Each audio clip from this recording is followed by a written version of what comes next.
जब मैं 11 साल की थी, हम एक नया घर खरीदने जा रहे हैं। मैं बहुत खुश थी। घर के मालिक एक बुजुर्ग चाचा थे और उन्होंने बताया कुछ दिन पहले उनकी पत्नी का कैंसर से निधन हो गया था और उनकी पत्नी इस घर को बेचना नहीं चाहती थी। सभी बच्चे बड़े हो गए हैं और दूसरे शहर चले गए हैं। इतना बड़ा घर में अकेले रहना बहुत मुश्किल है। कुछ सोचने के बाद अचानक चाचा ने कहा, मैंने अपना मन बदल लिया है और घर को बेचना नहीं चाहता हूँ। एजेंट ने कहा, बहुत देर हो चुकी है, आपने पहले ही सिग्नेचर कर दिया है। पर वो गुस्से से घर से बाहर गए और चिल्ला के बोला, इस घर को मुझसे छीनने की कोशिश मत करो, तुम्हें इस घर को खरीदने का पछतावा होगा।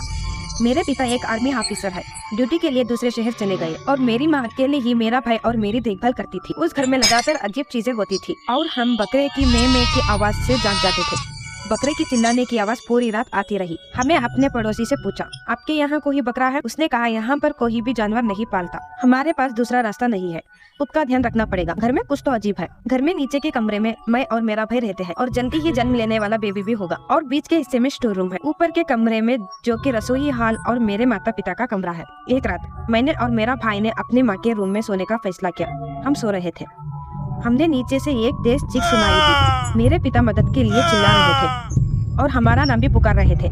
मेरी माँ चिंतित होकर कमरे से आवाज के पीछे भागते हुए जा रही थी। तब उन्हें अचानक याद आया, पिताजी तो ड्यूटी पर गए हैं। मैंने कहा, यह आवाज पिताजी की नहीं है, तो ये आवाज किसकी थी? मेरी माँ अचानक सीढ़ियों से नीचे गिर गई। जो हुआ वो इतना अजीब था कि किसी ने उन्हें पीछे से ढकल दिया हो। मैं ये सब देखकर जोर से चिल्लाई। मुझे कुछ समझ नहीं आ रहा था।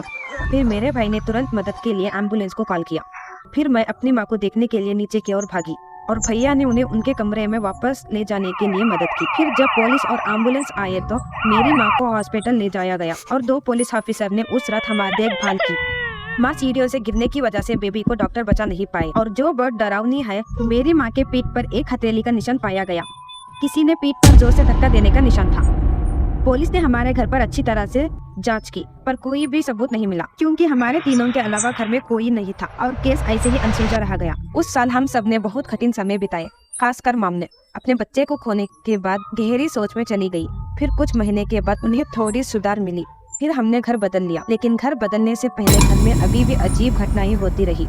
पहली घटना की तरह गंभीर तो नहीं था, लेकिन भारी कदमों की आवाज और अचानक चीजों का टूट जाना। हमने घर को बेचने के लिए रख दिया, लेकिन किसी ने भी घर खरीदा नहीं। लेकिन हम फिर कभी भी उस डरावने घर में नहीं जाएंगे।